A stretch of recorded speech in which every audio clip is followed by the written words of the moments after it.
Ils ne s'attendaient pas à cela. Lorsque les religieuses de la congrégation de Nevers ont soulevé le couvercle du cercueil de Bernadette Soubirous, 16 ans après sa mort, elles étaient persuadées de découvrir ce que l'on retrouve toujours après autant d'années. Une caisse humide, des ossements brisés, un amas de matière brune et sèche où la chair n'est plus que souvenir. Il n'y avait aucune raison rationnelle pour que ce fût autrement. La tombe n'était ni scellée hermétiquement, ni traitée, ni protégée par une technique d'embaumement. Et pourtant, ce qu'elles virent figea toute expression sur leur visage. Le corps était là, pas un squelette, pas une relique asséchée, un corps. Les traits du visage étaient encore identifiables. La peau, bien que sombre et raidie, recouvrait encore les os.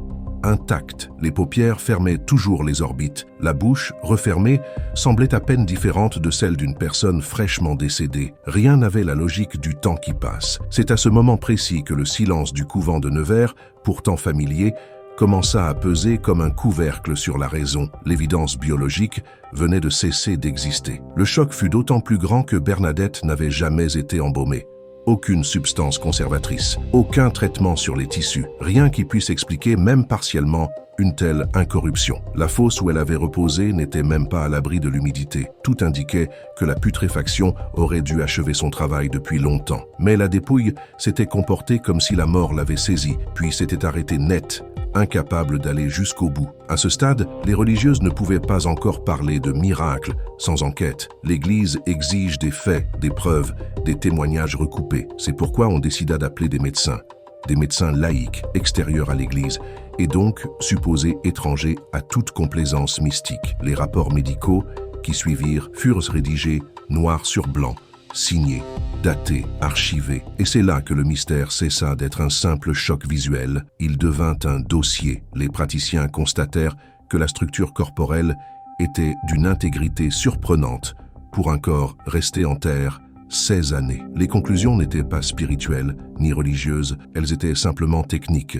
Cette situation ne correspondait à aucune évolution normale d'un cadavre, pas dans ces conditions, pas en France, pas à cette époque, et certainement pas sans embaumement. La dépouille fut ensuite replacée dans une châsse, mais cette première exhumation n'était que le début, car au fil des années, d'autres exhumations auront lieu, et ce que l'on découvrira lors des suivantes amplifiera le mystère au lieu de le dissoudre. La première exhumation aurait pu être un accident exceptionnel et irrationnel, un phénomène naturel rarissime, mais pas nécessairement surnaturel. L'Église, prudente, ne s'est donc pas précipitée vers la proclamation d'un miracle. Elle a attendu. Les années ont passé. Et lorsqu'une deuxième exhumation fut décidée, plus de 20 ans après la mort de Bernadette, le suspense n'était plus émotionnel. Il était scientifique. Allait-on enfin constater la décomposition retardée, ou le corps allait-il défier de nouveau la logique élémentaire de la matière humaine? Lorsque les responsables religieux et médicaux ont ouvert le cercueil une seconde fois, ils ont découvert que le corps demeurait fondamentalement dans le même état qu'auparavant. Certes,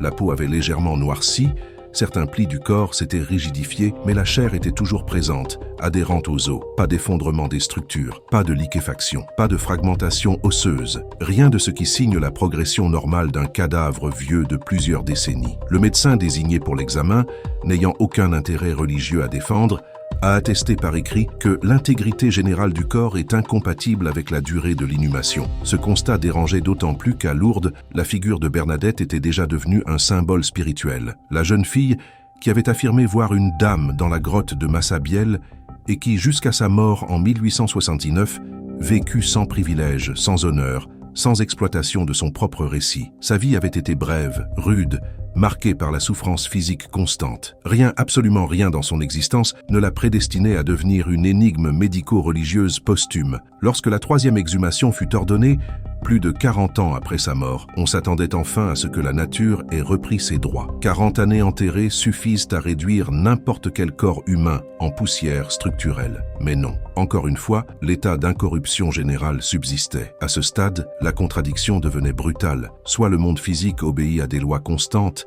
et la dépouille de Bernadette les contredit, soit il existe dans de rares cas une variable inconnue, biologique ou non, qui échappe à la compréhension rationnelle. Pour permettre une exposition au public, on décida de couvrir son visage d'un masque de cire et ses mains d'un revêtement discret. Ce n'est pas parce que le visage s'était dégradé, il était toujours lisible, mais pour éviter toute fixation morbide sur la peau assombrie. Le corps, lui, resta entier sous les vêtements, articulé, présent, complet, et il est aujourd'hui encore visible, allongée dans une chasse vitrée, comme figée au seuil d'une mort qui n'a pas achevé son œuvre. La médecine ne dispose d'aucune explication convaincante. Pas de conditions climatiques particulières, pas de produits conservateurs, pas d'enveloppement spécial, pas de crypte étanche. Rien dans le dossier matériel ne justifie cet état. Le dossier administratif, lui, existe bel et bien. Rapport d'exhumation, signature de médecin, datations officielles, concordance des témoignages. En d'autres termes, l'anomalie est documentée. La présence d'un corps incorrompu dans l'histoire religieuse n'est pas unique, mais le cas de Bernadette possède une particularité. Il a été suivi, vérifié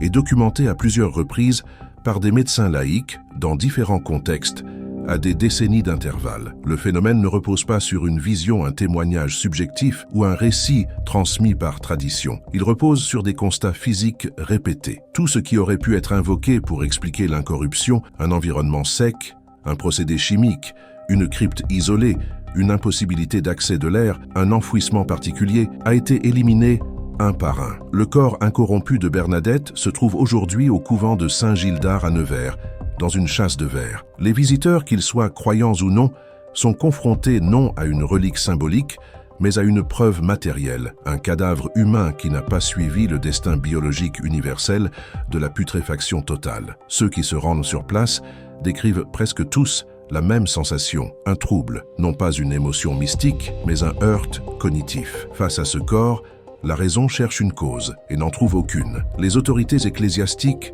elles, n'ont jamais prétendu savoir pourquoi ce corps est resté intact. Elles n'ont pas avancé de théories miraculeuses comme conclusion officielle. Elles se sont contentées d'enregistrer les faits, d'authentifier les observations et de laisser ce dossier dans un statut intermédiaire, constaté, inexplicable, ouvert. Car affirmer un miracle exige une intention divine prouvée, et cela n'entre pas dans le périmètre des médecins. L'Église, sur ce point précis, s'est contentée de constater l'impossibilité naturelle. Ce qui dérange dans cette histoire n'est pas seulement que le corps soit resté entier. Ce qui dérange, c'est qu'il le soit sans cause identifiable, alors que tous les paramètres nécessaires à la décomposition étaient réunis. La science humaine repose sur le principe de régularité, même cause, mêmes effets. Ici, les causes de la décomposition étaient présentes, mais l'effet n'a pas eu lieu. C'est cette rupture de la régularité, et non la religiosité du personnage, qui fait de cette affaire un fait insoluble. Et ce fait, lui, ne disparaît pas avec les siècles. Le corps est toujours là, exposé sous verre, visible,